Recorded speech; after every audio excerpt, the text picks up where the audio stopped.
is the Wandering Mike.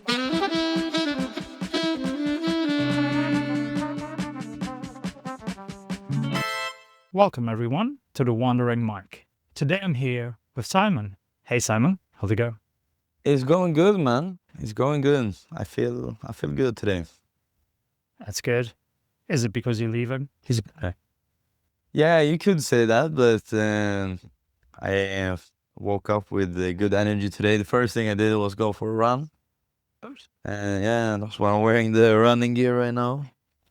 Yeah, so like for me, it's the best way to start a morning, because I had a lot to think about, because I'm leaving Right. and like planning for my time here in Australia. Big decisions to make. We're gonna buy a car, me and my friend, to do like a road trip.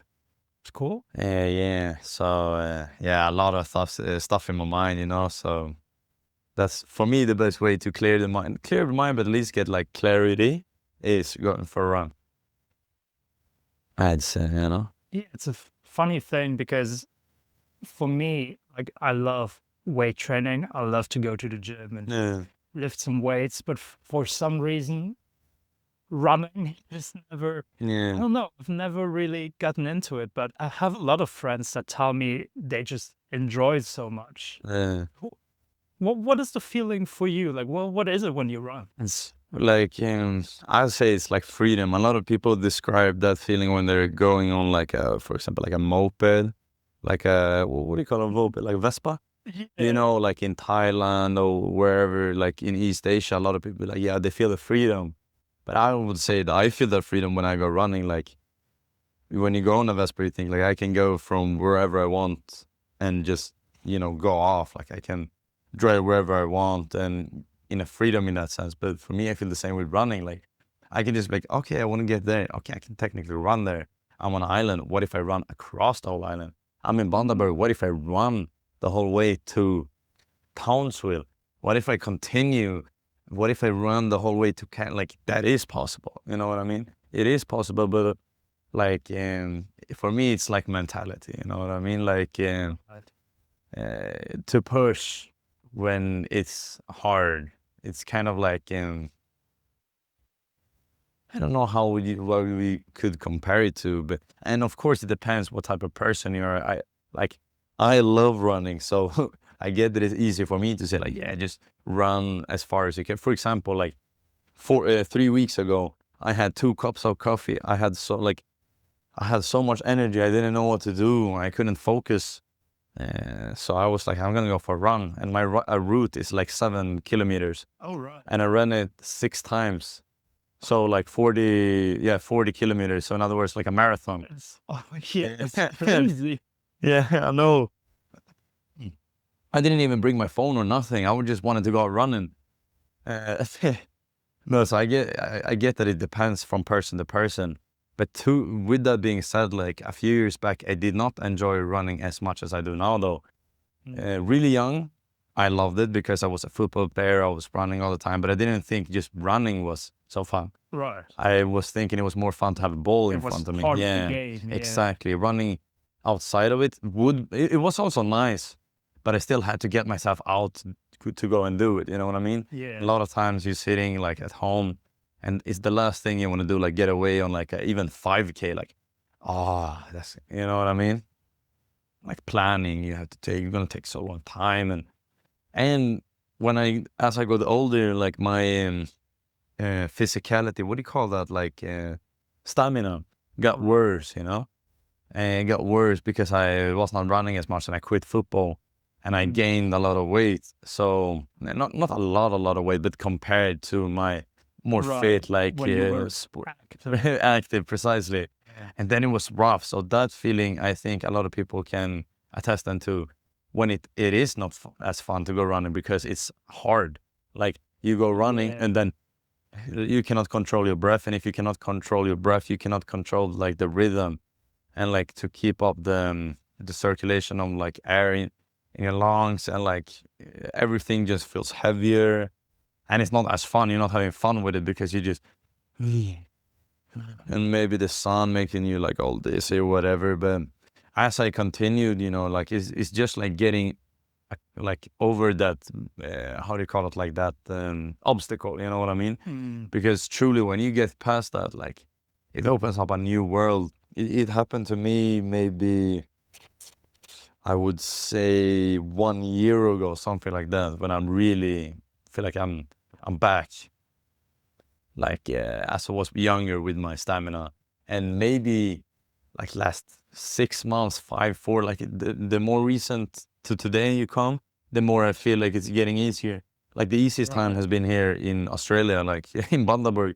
I've been running not every day, but like a lot of the time. And I just feel like it's coming back, you know? Like the stamina, like I can run and I can control my breath, like calm, like while I'm running, you know? Not because when you're doing this, you don't have any control, you know what I mean? So would you also, to me, it sounds a little bit like there's also a meditative aspect to it, because Yeah. I love meditation. Like it's a big part of my life as well. And controlling the breath is like one of the things that you use meditation for, trying to be in charge of your own breath. And then also that um, plays over into other aspects of life as well when you Yeah. just be more calm. And when you said like you're running and your body's trying to get out of breath and you're controlling it with that, Yeah. is that kind of a bit meditative to you as well? Yeah, I would say like I'm trying. So I have ADHD, so I'm trying to find a way, because I was taking medication like very long time ago when I was like 14, and then I quit, and ever since I've been like just living with it, you know, with having the disorder. What do you call it? Like mental disorder.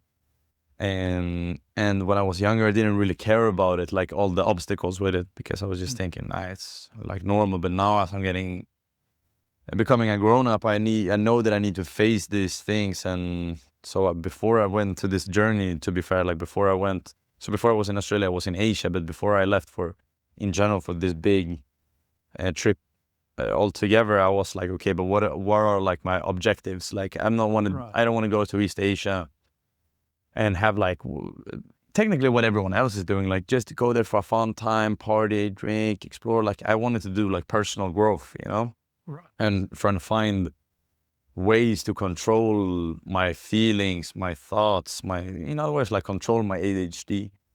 And because I know it gives me a lot of perks, but it also deprives me of like stuff that people take for granted, you know, who doesn't have it.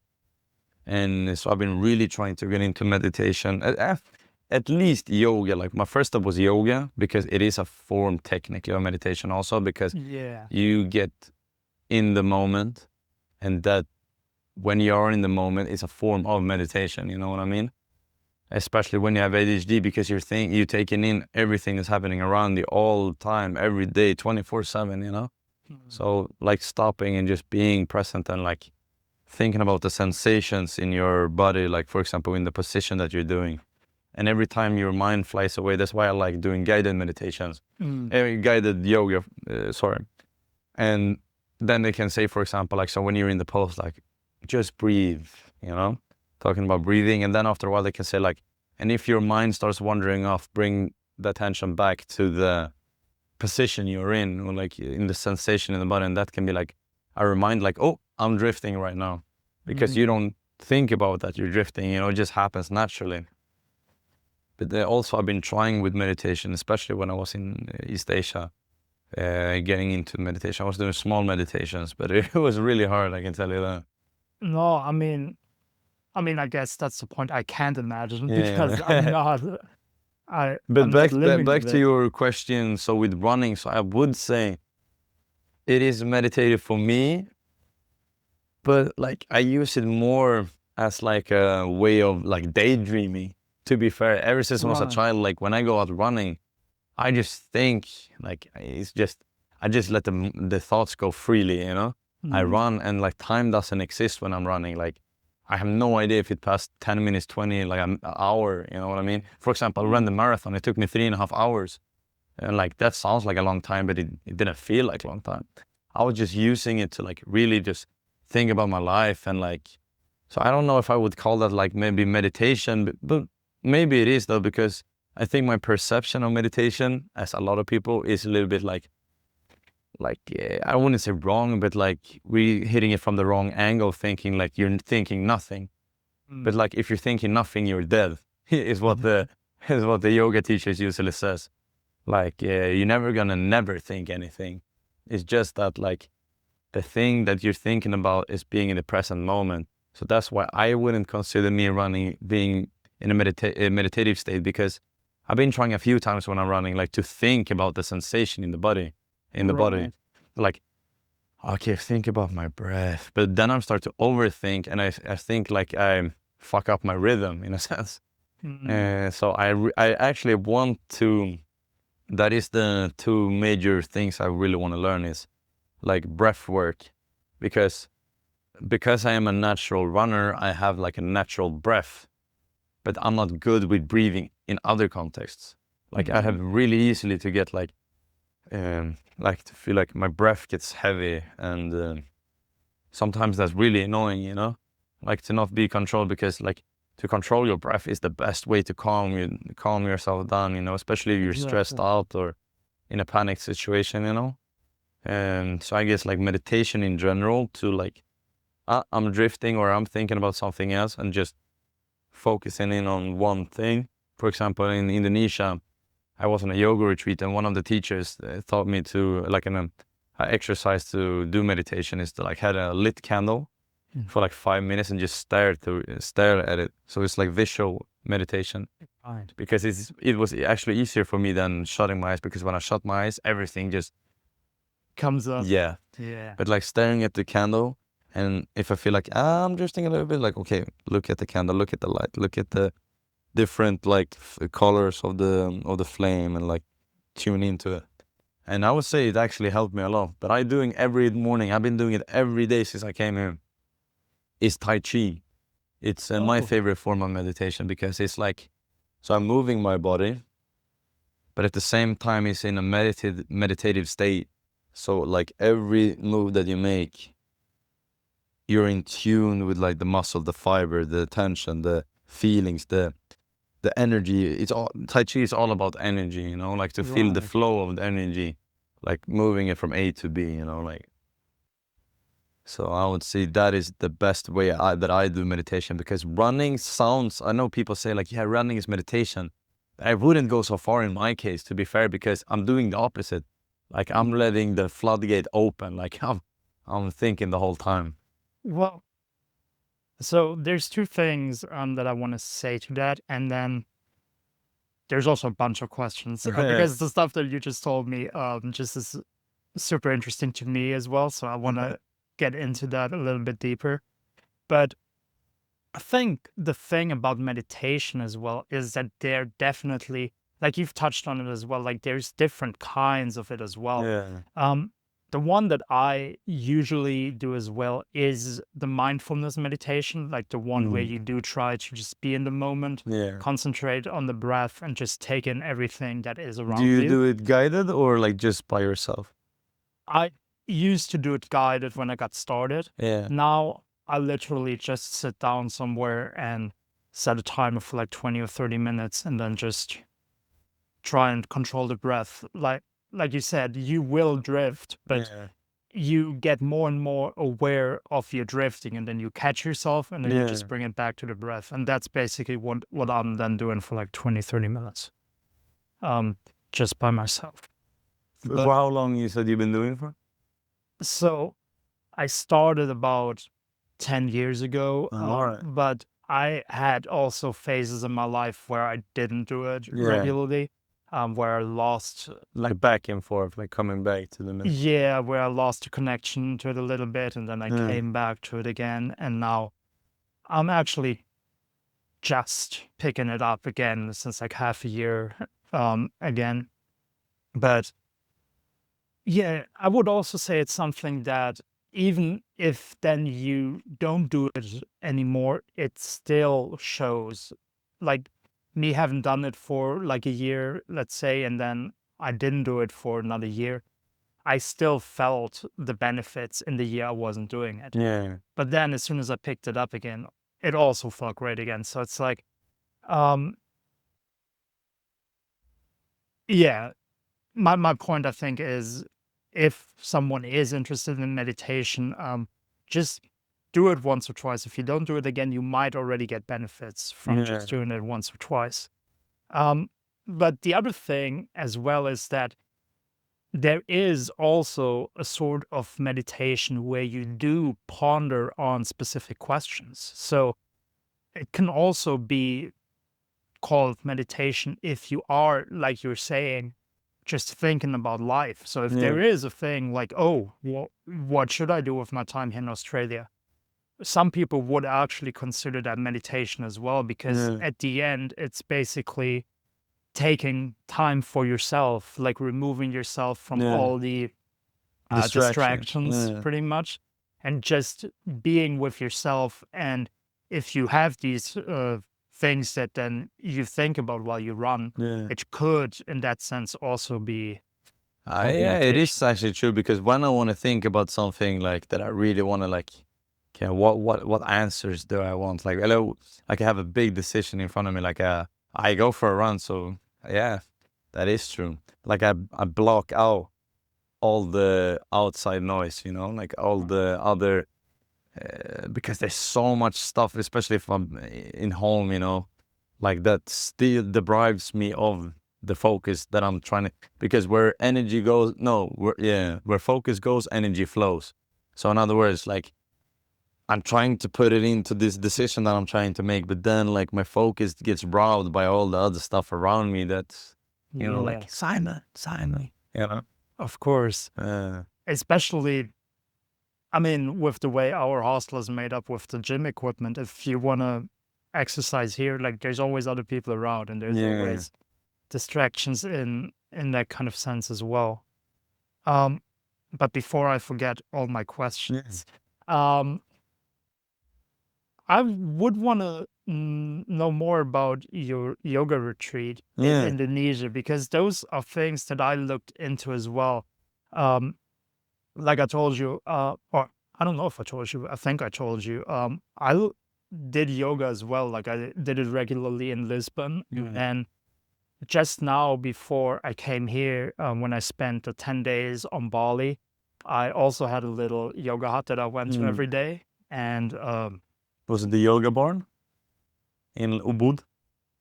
no, No. we were on a smaller island. We were on Oh, okay. Nusa Lembongan, Oh, which okay, is okay. just off main Bali. Yeah. And it was, I think it's called the Yoga Garden Hut. It was All a right. super nice guy, Ollie from the UK, Yeah. that did it. Um, yeah, to be honest, I'm not the biggest fan of mainland Bali because it's just so busy and touristy. Yeah. Um, but with all that being said, yeah, where did you do yours, and how did you like it? How long did it go on? Yeah, so I can say like this. The first one, I did two. So the first one Right, I did was in Thailand. right. I left Sweden, what is that now? That's more than 6 months ago. And I went to Thailand, was my first destination. And I was 3 days in Bangkok. And then directly after that, I went to Chiang Mai, the north, to do a yoga retreat. And it was a little bit like a crazy decision for me because you know, I've been working a lot with personal growth, and in before I did the yoga retreat, like I was really in the mindset and mentality of like thinking in terms of I mean need to be perceived as cool. I mean need to be perceived as this, and like really need of validation, and like I Yeah. cared a lot about all that stuff. In my head, like I couldn't see myself like going to yoga retreat. Like that sounds so. Yeah, I know it sounds maybe not bad, but like counterintuitive, if that's the word. But like, I mean, I it was like, sounds like yeah, something but like that's also not that like, we oh, what are all my think. friends gonna think back home? What am I doing? Why I'm gonna be in a yoga retreat like this? It's gonna be crazy yogis there, you know. And but I've really been wanting to get into it for a while, and my mom is really into yoga, Right. and she tried to get me as well to do it. But I am really like, if I like 100 or nothing, you know, like if I want to do it, I'm like, I'm all in. if I don't want to do, I'm gonna be off, you know. So I was Right. doing it sometimes before I left Sweden with her, but I never took it seriously, and I was always like in the position, like not being in the moment, just like, oh, I don't want to go something. I want to do something else. You know, my ADHD exploding. Like, Mm. oh, I want to do something else. What am I doing? Oh, no, no, no, no. But then when I went to that yoga retreat, like, and actually I wrote to them, being like, if I want to get like a refund, if you think it's possible. I was Mm. thinking like, nah, maybe this is like I had a good time in Bangkok. So I'm thinking I'm leaving all this good stuff to go to a Wow. yoga retreat. Like, what the fuck am I doing? You know? Then I was like, okay, I'm going. No, no, no. I like everything happens for a reason. I booked this thing, like, even if it was not, it was conscious or unconscious, but I'm supposed to go there. I Yeah. went there, and it changed me completely. You know, like, yeah, I really recommend it. That one. I actually don't. Yeah, oh, and I don't have it just now on my tongue. The name of the retreat in Chiang Mai, but it was so good. You know, like in the middle of the mountains in Chiang Mai, like out, like maybe what is Mm. that, like 1.5, 2 hours outside of Chiang Mai, in the middle of the mountains, in Right. rice fields everywhere. And I lived on top of a mountain.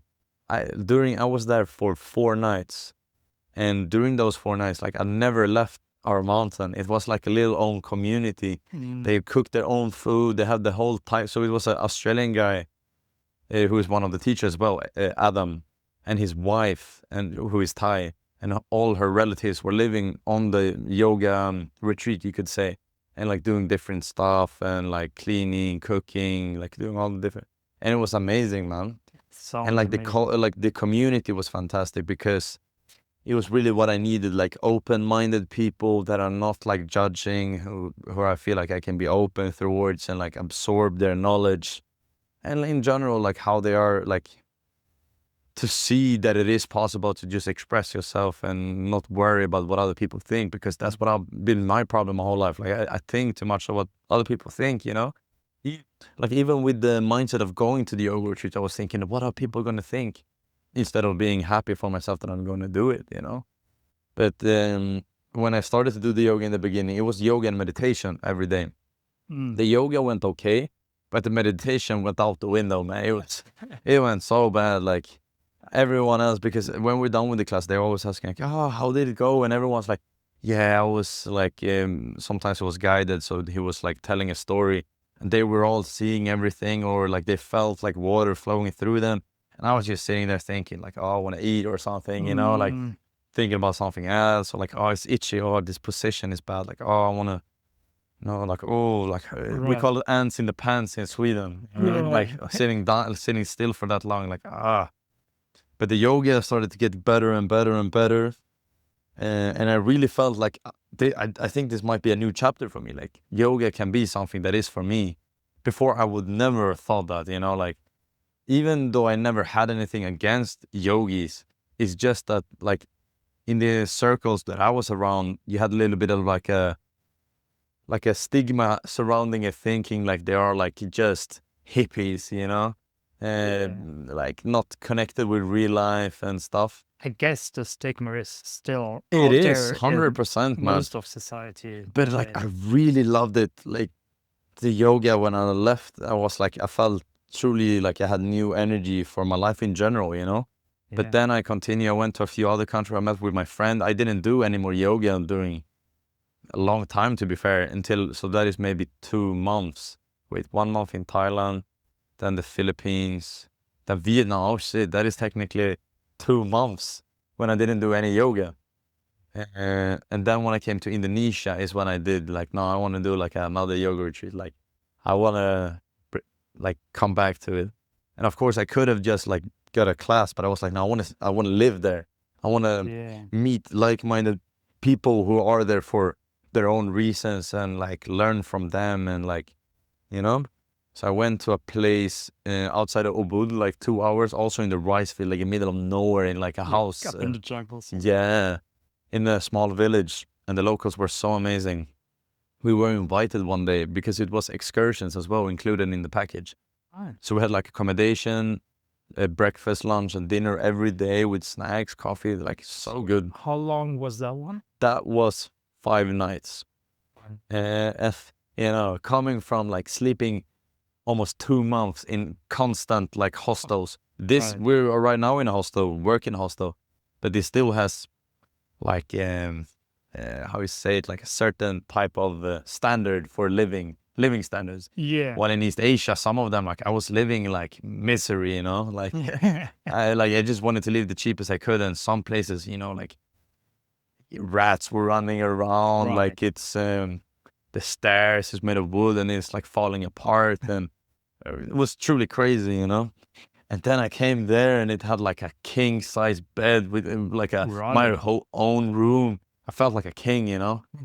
And the like the teachers and everything was amazing. Like the yoga I did there and meditation, truly, like the one in Thailand made me think that this could be for me. But Indonesia was a turning step, you know. Like I realized like this is like this can really be good for me, you know, because I Right. want to learn to calm down. I think everyone who has, if everyone, of course, people with ADHD differ with what their symptoms are, but I would say that a lot of them have this thing what is hard to be balanced, you know, like either you're too hyperactive, like you have too much energy, you don't really fit in, like in the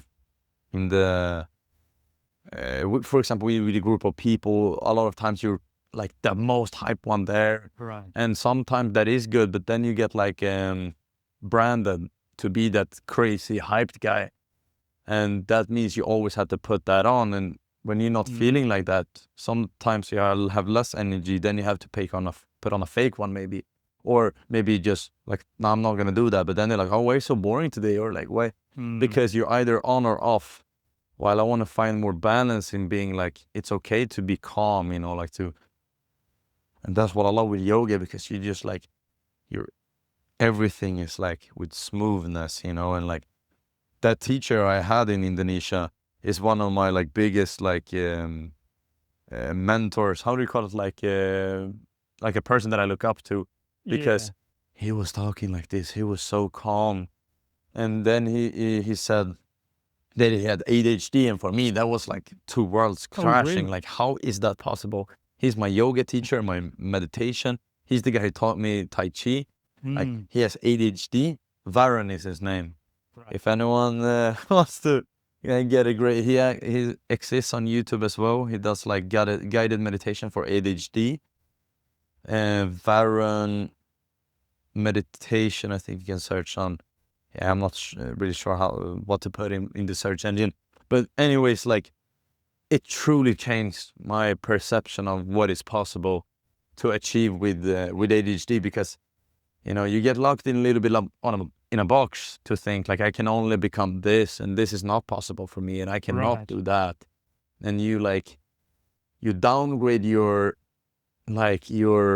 possibilities to achieve. You know what I mean? And there I started to feel like the meditation, it can work for me as well, and the yoga. And I flew directly from Indonesia here to Australia, and since then I've been constantly doing both yoga and meditation. Like here, for example, I'm doing yoga technically every day. Some days I've missed it, but like in the beginning I was doing every morning and every night. Now I'm doing mostly every morning. Oh, that Uh, that's so cool that you can actually keep it up as well. Because I have to say, for me, uh, it's like when we went to Bali, it was kind of like, oh, now I have time. I'm on vacation. I don't have this everyday life. And then I found the time and really enjoyed my yoga. But here, for example, I didn't really put in a routine yet where yeah, I can find the time to do that. But with that being said, it brings me to the other point that I also want to ask you about, that you just mentioned again as well, is the Tai Chi. yeah, So I've heard of that, but I yeah. don't know exactly what it is. So could you tell us, yeah, what does that incorporate? I mean, I saw you do some Yeah. movements before the people didn't see, because we're Ah, not on video. But yeah. yeah, could you just Like tell us a bit more about yeah, it? it originated as a form of martial arts that the monks were doing in China, but eventually it started to become more and more meditative. So it is still martial arts. Like, all of the exercises are martial arts, but they're done really slow. Like Mm. every single day. So I do every single morning I do the exact same routine. Right. Takes like around 15 minutes. So it's like 8 exercises, 8 different positions, in other words, like different poses that you do. And like these ones are that you can do them as many times you want, but the important thing, like for example, the first exercise, maybe you do that 5 times, the other one 7. It doesn't really matter, to be fair.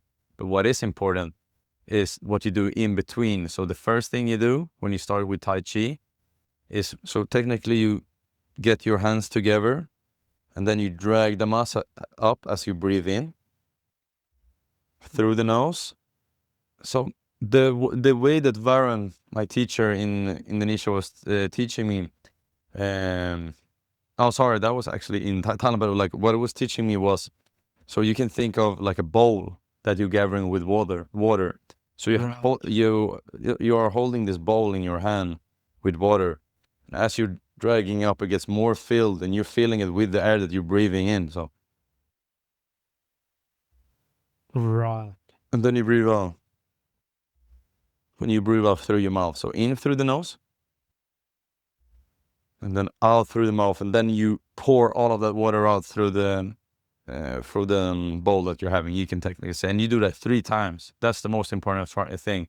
So the exercises, it's not as important how many times you're doing it, but those 3 is like the ritual. So you're doing it the first thing you do, and in between all of those 8 exercises, and then the last thing you do. So you do it 3 times. And what I like to do is I bow down and I say thank you to the universe, and I say namaste. And like namaste is thank you in, I think it's Sanskrit, like in Should be sensible. yeah, precisely. Yeah. And like it's really, really, really good for me and for people that I guess needs to be in motion to get more focused. Because if I'm sitting still, like all the thoughts start running in my head. But when I'm moving, like it's stealing my focus. Right. So then I can dedicate the other part of my focus just to think about the sensation, or like the energy, I would say. Because where focus goes, energy flows. So for example, like when you're passing it around, like when you're in this moment, you're thinking about the hands, you're thinking about the energy that you're pushing away with your hands in all these poses. Like even like the sensations in your muscles, like everything makes you in tune in the present moment. That's why I love Tai Chi.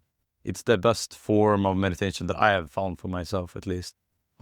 But yeah, that's how I would describe it. Like it's martial arts. Like you look at me doing the exercise, you're gonna think like that it looks that I'm doing like maybe something similar to Kung Fu, but really Right. slow, really slow. And the names are almost always like some animal, you know? Yeah, yeah. Now, but Like the attacking tiger. yeah, like the crane, or like Right. the woken bear. I actually have, so I wanted to learn to do them all by myself, so I didn't have to watch YouTube every time. So I Yeah. wrote them on a note, what do you call it, like yellow note, you know what I mean, like all the Yeah. names. So I remember all of the exercises now. Like I don't have to think about it. I do it every single day. You know what I mean? You just go But the through. names is kind of slipping away. I don't remember all of them, but yeah, majority of them are like name of like an animal or something like that. Um, I know I'm gonna regret that question, but Yeah. what time are you doing your Tai Chi in the morning? I try to do the first thing I do. So I am a morning person. I become a morning person. Like I wouldn't say that I was a morning person. Like I wouldn't say hating waking up early when I was younger. I just really enjoyed having like sleeping and having like a long, Yeah. like just waking up and like, oh, it's 10 and I don't have the stress. I'm like, But now since Asia, like I just became so accustomed to waking up because there's a lot of people around or whatever, like around 6. And then it got to 5, and here I'm going up 4:45 every single morning. I've been doing that now for 3 months. And so Same. at my first, it was actually on my first job, it was 2 hours before I started. I Right. did it because I wanted time to. So I woke up 4:45. I hear my alarm. I throw myself up. I go to the bathroom, I brush my teeth, and then I train the stomach, like abs. And then I go outside. And it was cold when I got there like 3 months ago. So I was like, Yeah. that was always like the little depressing part, but it was so nice because when you were done, the dopamine of doing something that you don't really want to do and then eating like a nice breakfast was so nice. So I went outside and I did like yoga and I finished it off with the Tai Chi as a form of meditation because Mm. that's what I've heard as well. Like it's always good to do some meditation after yoga, you know, Yeah. to like process the work that you just did and like just ground yourself, you know, just Yeah. don't like do yoga and then like, yeah, back to 300 like miles an hour and just, you know, like, Yeah, because yeah, you're in that state after yoga and that yeah. you should use it to So I would to say, really okay, let's break it down. So, um, the, yeah, I remember now. So at 5:15, I started usually doing the yoga. So, and the meditation. The yoga takes 15 minutes, so that's 5:30. So I start my Tai Chi at 5:30. that doesn't sound impossible. So No, wait.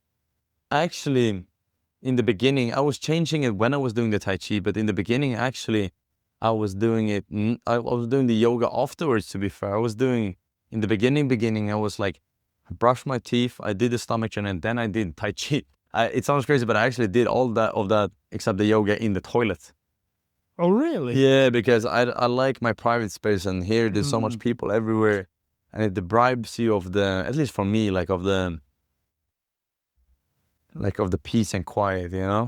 Because then I'm right. thinking about it, like if not consciously, unconsciously, like Like I'm scanning, you know, right. thinking like and especially as I told you in the beginning, like I'm trying to fight it, but I do really care about what other people think, which is not a good thing. So I'm like, no, like how is this looking? I'm in the la la la. And like I'm looking so stupid right now. I'm trying to fight those thoughts, but it's like it's really deeply rooted, you know? But I mean, those are things that all of us have in Yeah. us, and it's a really um like I said, for me, I think that meditation was the biggest thing that helped me not do that anymore, like not Yeah. have these thoughts anymore. But I think it's a thing that everyone has, and you being aware of it and Yeah. saying you're on this journey to combat it, you're already way beyond like 80-90% of the Yeah. people because most people just either aren't aware of it Yeah. or they don't really want to fight against it. You know, they're kind of like accepting that that's part of them when it doesn't have to be. Yeah, I truly believe that like the best investment you can do like in your young years, because I'm only 23, you know, and I started personal grow like my journey. What is that now? Like 2 years ago, maybe 2 years ago, and it has completely changed my life around, man. Like I had really bad thoughts when I was younger and like doing bad stuff, and I think in general, like people with ADHD are so vulnerable in young age, you know, Right. especially because if you're grown up in circumstances where you don't feel like you're fitting in, you know, and that's majority of Mm. people with ADHD, especially if you get your diagnosis quite late in life, because then you're growing up, like you're building a bad self-confidence, bad like what do you call it, confidence and self. Self-worth? Yeah, like exactly. What do you think about yourself? You know, Yeah. and always thinking negative thoughts like, no, you like at performing or everything, because you get let down all the time, or like people telling you like you're slow, you're stupid, you're this, and after a while you start thinking that like, why am I? So, for example, I can give you a little story. When I was in the second grade, so I don't know how old you are when you're second grade, but like, 7, 8? yeah, around that age, like we had mathematics, you know, and with ADHD and dyslexia, like it was really hard to pay attention to in the classroom. Like Right. I'm thinking, I want to learn this, and I'm looking at the whiteboard, and she's starting to write like 1 + 1 =, and then I start to wonder, like, oh, I wonder what mom is gonna cook today. And then it's a window. What is outside of it? And I start looking. Oh, there's a bird. Birds. Oh, did you know that they're actually ancestors of the dinosaurs? Like they're the same dinosaurs. I started thinking, like, I've heard some experiments about that, like with ADHD. Like it actually never stops until you stop it. Like you can continue in like Right. without end with making new connections with a thought. Like a thought leads to another thought. That is mind wandering, they call it, the term in English. And we have it, that's when we start wander off, when we should be paying attention. Yeah. So like it just continues until someone's interrupted. So, okay, Simon, the teacher says, and then zoom, and I see the whiteboard, it's all filled with equations and I haven't. And I'm like, oh, so what is the square root of, I don't know, 20, whatever. And I'm like, and then like the panic starts coming and I feel like the pressure of everyone around me. And like I feel, oh, I'm feeling so stupid right now. And then the response the body makes for a lot of people is that you become the class clown. You make fun of yourself so that people laugh. So you don't, it's not like laughing at your stupidity, it's laughing at how funny you are. Right. You know? Well, it's not stupidity, but that's what you're thinking. So like you becoming That's what you're getting to. Yeah. But like in the second grade, I was so done with math. I hated being in the class because I felt so stupid. I actually tried to flush my mathematics book down the toilet because I was thinking, if I do that, there's no more math, like that. Yeah. You know, a kid doesn't really have, like, especially with ADHD, we don't think about consequences. I still live with that until this day. Right. Like you act and then you think, like the consequences are not really in the decision making. Thinking process. So I was thinking, like, okay, I flushed down my mathematics book equals no more math because I have no book. I'm just gonna say like someone stole it or something. Right. But then eventually they found out that like I had no book. Okay, then property is gone. You need to buy and like you need a new one. You need to pay for that. Like, oh no. And then, and then they're like, why is there a math? Because I could not flush it down. It was just in the toilet, like, you know what I mean? Right. And I'm like, why is there a mathematics break? Is that yours, Simon? I was like, oh shit, And then it all came. No, but so like, I really would say that like the best investment you can do, like in your 20, whatever, like in general in your youth, is like personal growth, because I think there's so many people thinking that like it's gonna turn out great in the end. Like I just need to find a good job that's good paid and everything is gonna be all right, thinking that materialistic stuff is gonna give you a better life. Right. But how is it gonna do that if you don't even love yourself? You know what I mean? Like is money gonna make you love yourself? Is like a better car gonna make you love yourself? Like if you're depressed, for example, doesn't matter if you're depressed in a Volvo, like a broken Volvo or like a Lamborghini, you know what I mean? Like depression is depression. Yeah. Same thing goes with like, but if I get money, I can get like a beautiful wife, whatever. But like, why do you feel that need though? You know what I mean? Like asking those questions. Why are you in the need of flashing to other people? Like, is it that you didn't get as much attention as a kid? Like, that's why I love psychology, because like understanding how people work, and especially yourself, it goes like, it's like ripping out a weed from the root, instead of just either not caring about the weed or just like ripping it off and being like, yeah, that did the trick. And then it goes back again. I'm like, why did it do that? La, la, la, la, la. Because you're afraid of actually confronting what is your deepest fear. So like, why, like a trauma that happened in your youth. And I would say, especially for guys, like we don't want to talk about feelings, it's so deeply rooted in men culture, right? Masculinity. Like you don't talk about being vulnerable. You wouldn't talk openly about like the last time you cried. Like that is not a common thing, like between guys, young or old, like it's not a common thing, I think that's why majority of suicides in the world are men. Don't think, I know it is. That is the reason, because we don't face our problems, We're trying to be a man and shove it down. It's like a bathing bowl, trying to push it down the surface of the water. It takes a lot of effort, and eventually it would bounce up anyways. Yeah. Instead of confronting it, because I had a lot of like stuff from my childhood that affected me, because like your first years in life really form you, you know what I mean? Like they start to who you are, and especially in your young years as well, like teenage years, all that stuff, like it really affects you.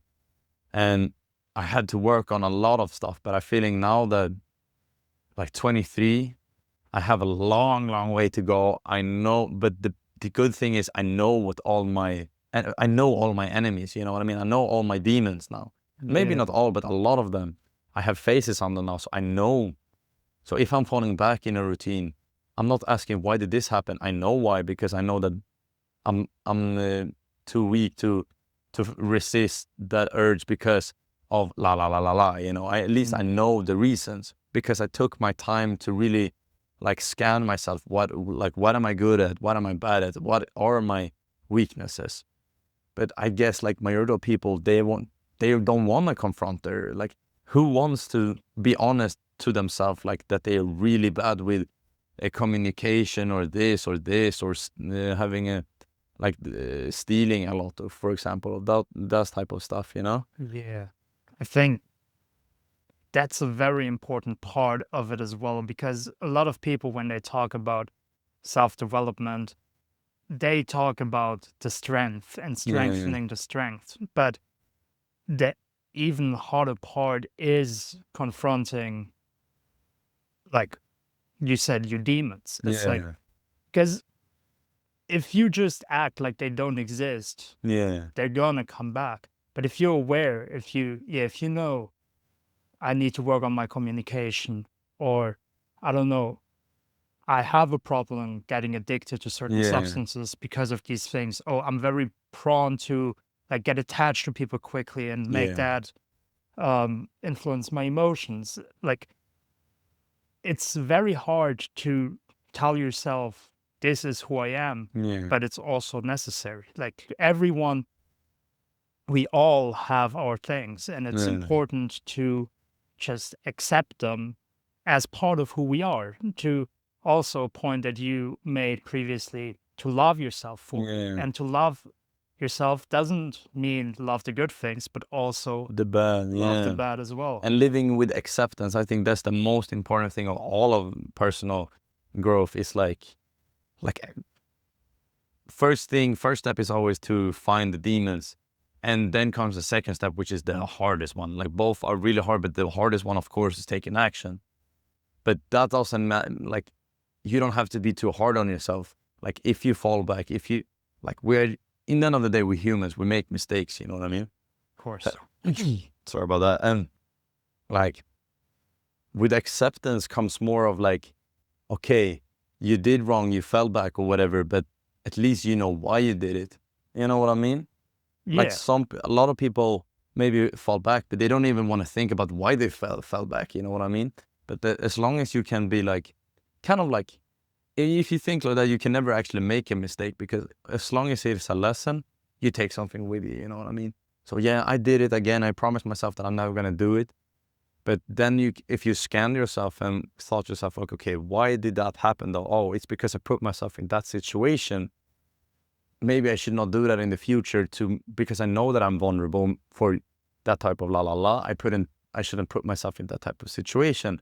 So in the future, I'm better prepared and equipped to not end up there again. Exactly. So you fell back, but with you falling back, you got even stronger mentality towards not falling back in the future. You know what I mean? So like being kind to yourself is and especially coming back to people with ADHD, because like I do truly want to like, and that's I've been telling you before also that I'm thinking about doing a podcast, because I want to Yeah. like, I know that when I was growing up, I would really, I'd like to have a role model, you know, who has ADHD to look up to tell me that is okay, you know, like you are like you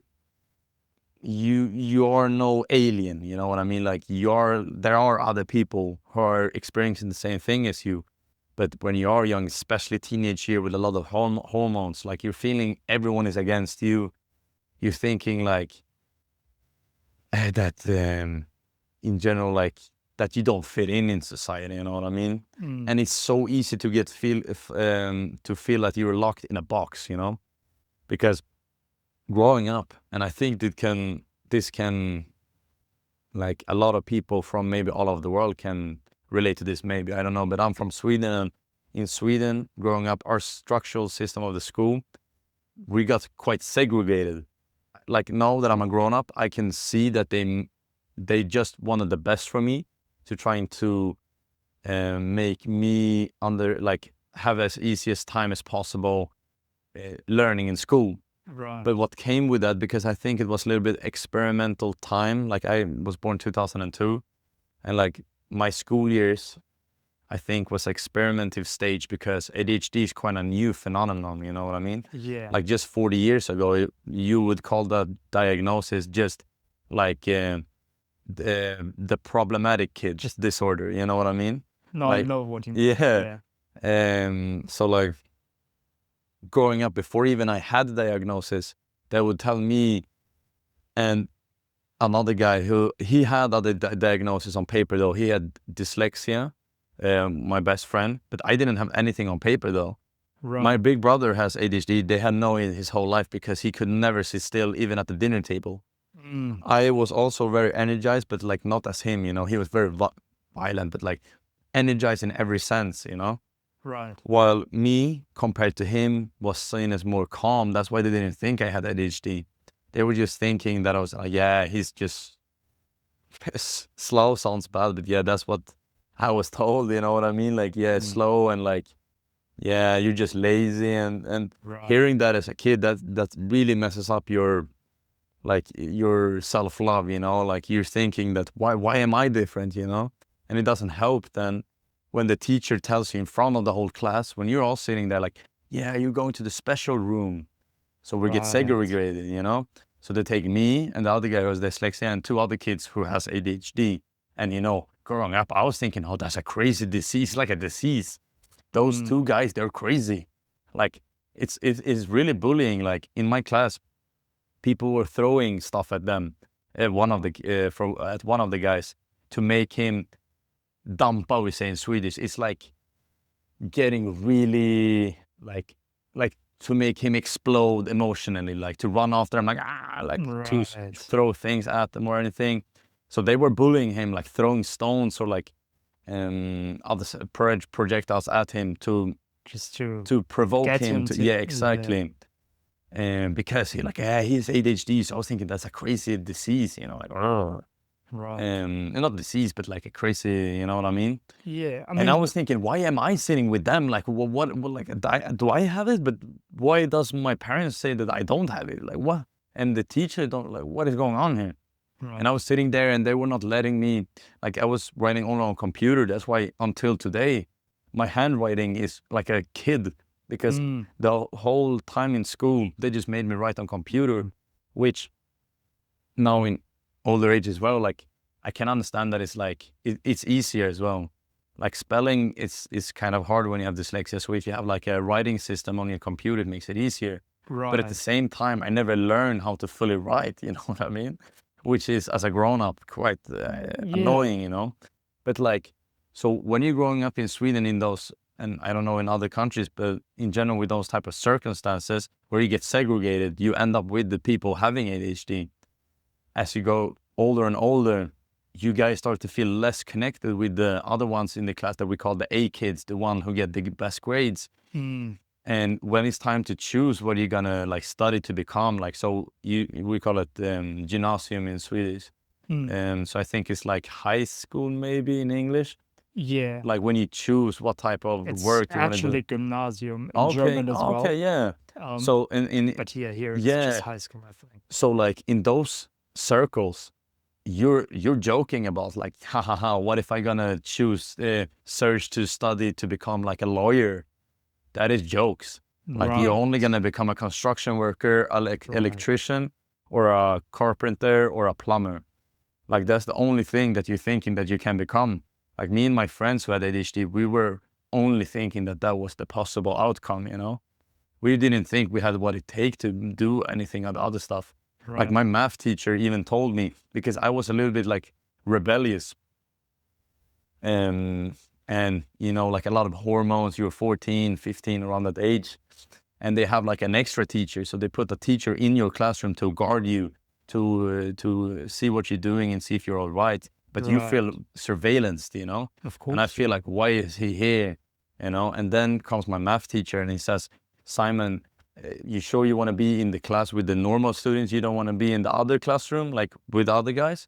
And I'm like, no, I want to sit here. What do you mean? I can be in this classroom if I want to. Like, this is my class. And he's like, yeah, but I don't think you can keep up with the la la la.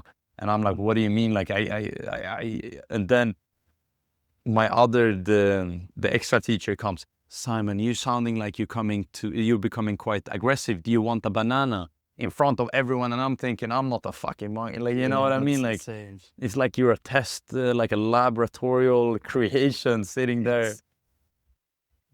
It's it's insane because I mean, obviously, kids treating other kids like that also isn't okay. Yeah, But you're a kid, and I mean, obviously, sincerely, all the respect to the teachers because it's a yeah, hard job and they are doing it, most of them for a good reason. That's why you yeah, become a teacher. You want to make a difference.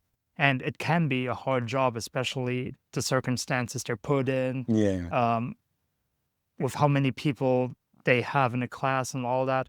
But if I hear a story like that, it's kind of like you should strive to like communicate better as an educator and Yeah. try to be more aware of what But it it is does to really your hard though, child. because what should they do? You know what I mean? It is really hard because, like, we're just not constructed for being in in the structural system of a school.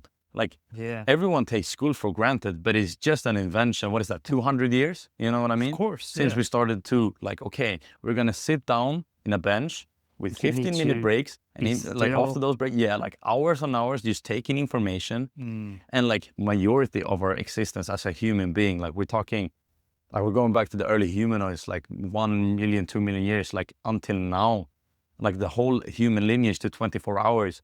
Like, what is that? The last second where school exists, the remaining part, like, we never did. yeah, and the majority of the part when we are hunter and gatherers, like ADHD, because I was reading a book about it, but also podcast because I'm trying really to learn about it, my diagnosis.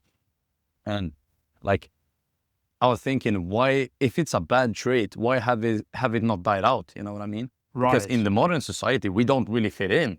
Like, we cannot focus. We cannot like, we have too much energy. We're too, like, you know, we never really fit in where other people seem to just flow. Right. So I was thinking, like, if natural selection exists, how It can we shouldn't. still be here? You know what I mean? Yeah. But we're actually was the driving force leaving Africa. You know, like the exploring, they call it the exploring gene. Right. Yeah. Like, they were studying, this is a study from a few years back, like, early humanoids that ventured outside of Africa had that certain gene. Like, it is really prone with, I forgot the exact terminologies, like a combination of letters, which is like ADHD, Yeah. but like in other form of describing it. And like, they are the ones, because also if you just think about it, like, we are adapted to be the perfect type of hunter. Like, in a classroom, you losing focus because you're taking in everything that's happening around you. Right. It's not working. But what if you and me, like, you're a person without ADHD and I have ADHD, we're looking for food. We're both are hunters, and you can only take in one time at a time. So like, oh, there's a noise over there, I'm looking at that. I take in Mm, everything. Like, it mhm. can be a noise in the bush. That might be a rabbit. It might, like, I hear something. Oh, that's actually might be a bird up in that, who in that tree. Wait, I hear.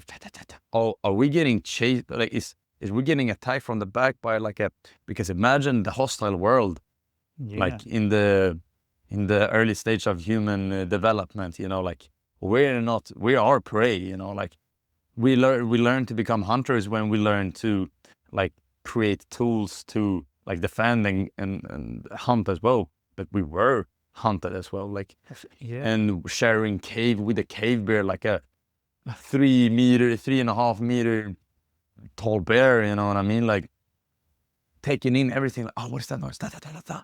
Who is the most likely one to find food in another day? The one with ADHD is really, they call it also like the hunter gene. Right.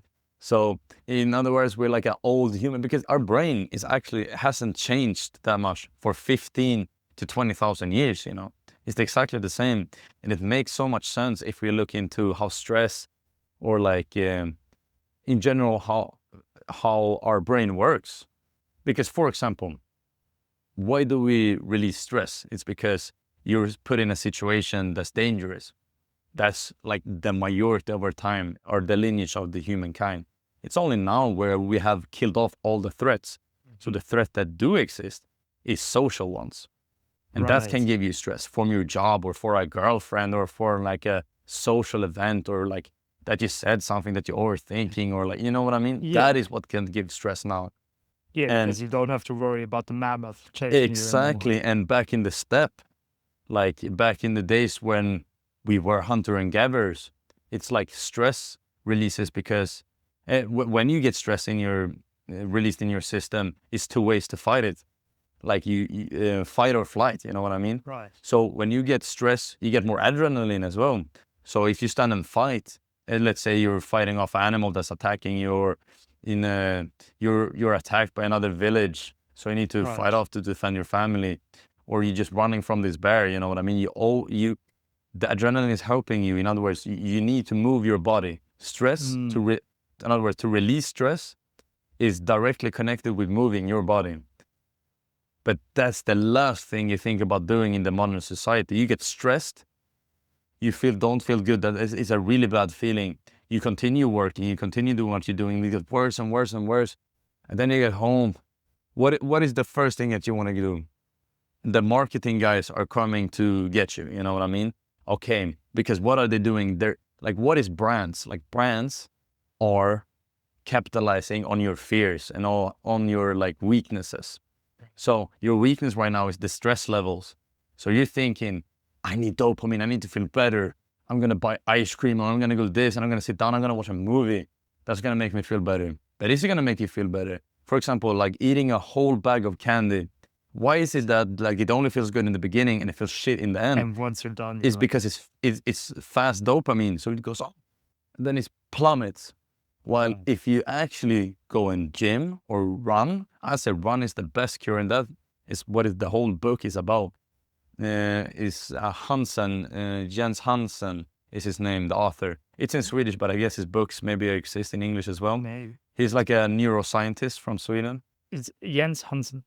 Yeah, Jens Hansen, I think it is. Right. Hjärnstark is the name of the book. It's like brains, strong brain in English. Right. I hope it exists in English because but in general, there are books about ADHD, other ones in English as well, because it's truly interesting in general how the brain works, not only for ADHD. Because Yeah. this knowledge I received from like, it wasn't like an event at a job that I was doing in Sweden. So she was working at a gym and she came to like talk about how important it is to move your body Right. to like, because I was working in like a warehouse. And a lot of those guys, they move in the work, like move a little bit of stuff, but it's not like no physical work at all afterwards, you know? Yeah. And how it affects the mental state of you, you know? Because a lot of people, they separate, they don't understand that moving your body and mental health goes together. The best Yeah. way to train your brain, people think is chest or something. No, it's moving your body. Getting oxygen in the brain makes you smarter, younger. Like it actually makes your brain age slower, and it's like it makes you remember things easier. It makes it easier for you to focus. Like running in general, getting the pulse up and moving your body, and it actually is the best way to like get your whole body better, and especially the brain. The brain is the part of the body that actually enjoys moving the most. And like, so the last thing you want to do when you're stressed in this world, in this moment, in our society, is moving, right? Yeah. But if you do, it releases the stress. Why is that? It's because our brain is the same one as that hunter and gatherer. You know what I mean? It's the same one, but we don't respond with moving physically. And the problem is why we cannot stop eating. Why is that? It's because we had calorie scarcity, like in our early stage.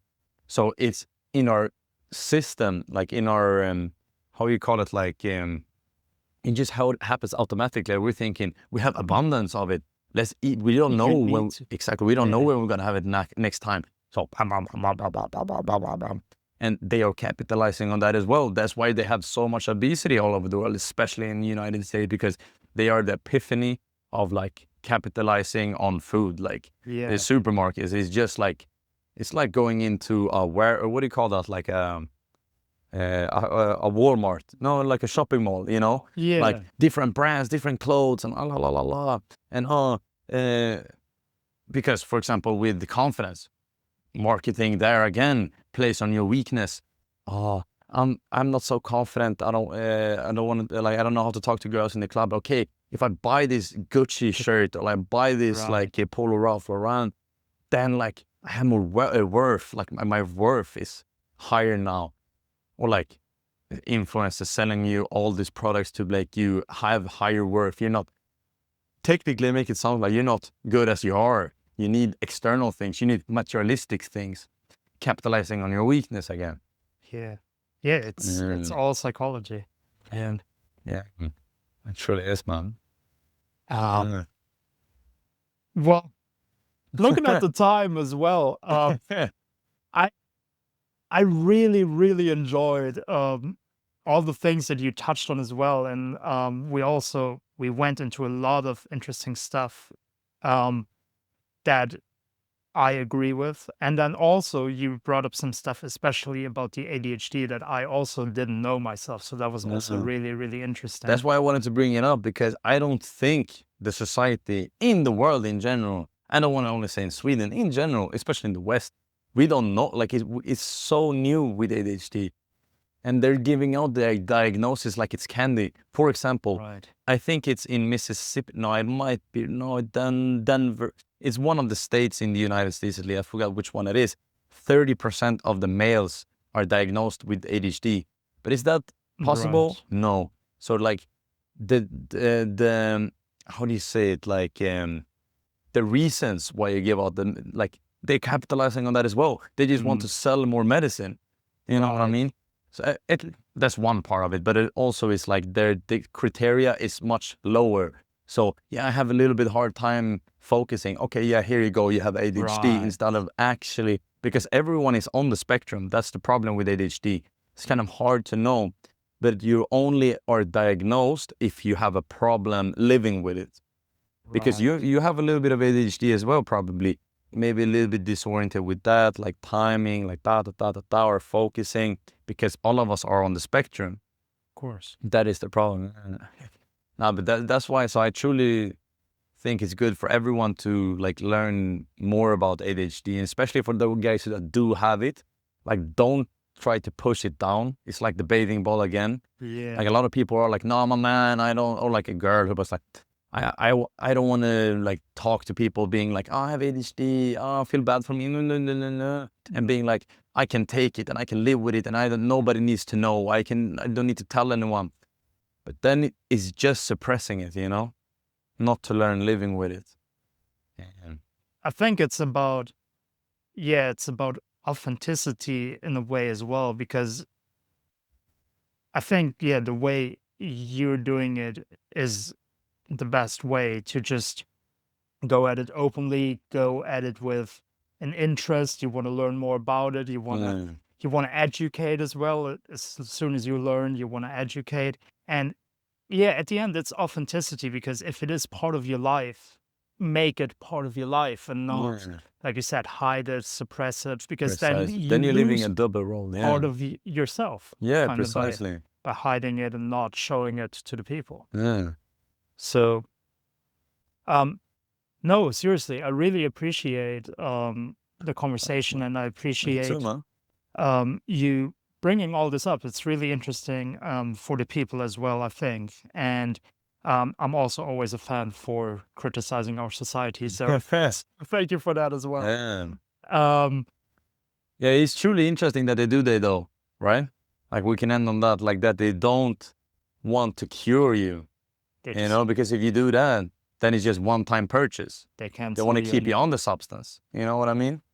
yeah, I mean, yeah, we can go into it as well, but I hate man-made drugs like so much. It's because at the end of the day, I mean, hate's a strong word. Obviously, they help people in Yeah. certain situations, but overall, there's no denying that it is a business. So Yeah. every time something's a business, it has to be about profitability. Yeah, and it corrupts the meaning of it, you know what I mean? And I think that is Exactly. fucked up when it comes to welfare or when it comes to medication, when it comes to something that is supposed to be just about helping humans, you know what I mean?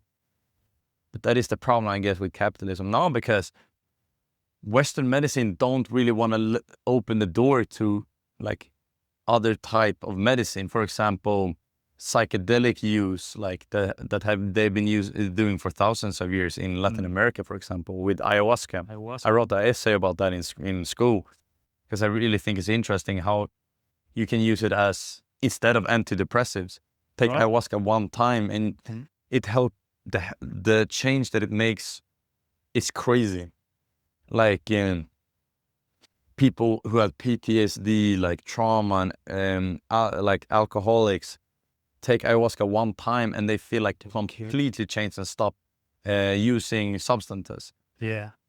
But the problem is they don't really want to open the door for that in the Western world, because why would they do that? You know, why would they do that? Like, listen to it. A Something thing you that take cures one you. time Yeah. and you never take it again, like it would not be sustainable. Like they would not make a lot of money of it. And that's what it's about, unfortunately, at the end of the day. That's why they don't really want to incorporate it, because like there is a little bit of like sketchiness with ayahuasca because it's not legal. So you need to get like a real shaman to do it. And there's some doing it like black market, but what do you call that? Like uncertified, you know what I mean? And Right. calling it like a ceremony, but it's not. And people can actually die if they have like, they are on antidepressives and they take it. It can Right. actually like make, you can get like a heart attack, for example, because Yeah. of the substances colliding. And you really need to plan it ahead, you know what I mean? Like, what do you put in your system, your food and everything? Because you're puking and shitting on yourself. Like, Yeah, it's not like, it's part yeah, of it's a nice buzz, dude. No, it's not nothing like that. Like, it's intense. it's really, It's an yeah, intense ceremony. it like purifies you. What do you call it? Like cleanses you, you know what I mean? Yeah. Yeah. So, but like they could fix all of that and make it into a pill, you know, like a ayahuasca pill. But why exactly? Like, why would they do that? No You know? one's interested in doing Yeah. that because None of the companies on, because what is exactly. company? It's like money making machine, and they want to make money out of it. Like the priority for them is what do you call it? Like financial gains, not the profit of the human well-being. You know, Yeah. unfortunately. Which yeah, why would the objective of the health sector be to Yeah. help But human that is, beings? I think it's a little bit sad though that we need to separate ourselves from like the hospital world. You know. Yeah. Um, I think we ranted enough. Yeah. No, but it's that was an But important topic as it's well. been interesting, and thanks for the invite. You know. No, of course.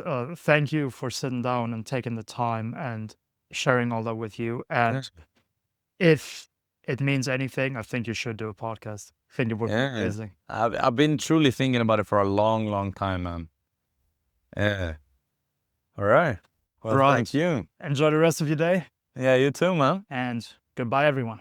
And goodbye. Thank you for tuning in.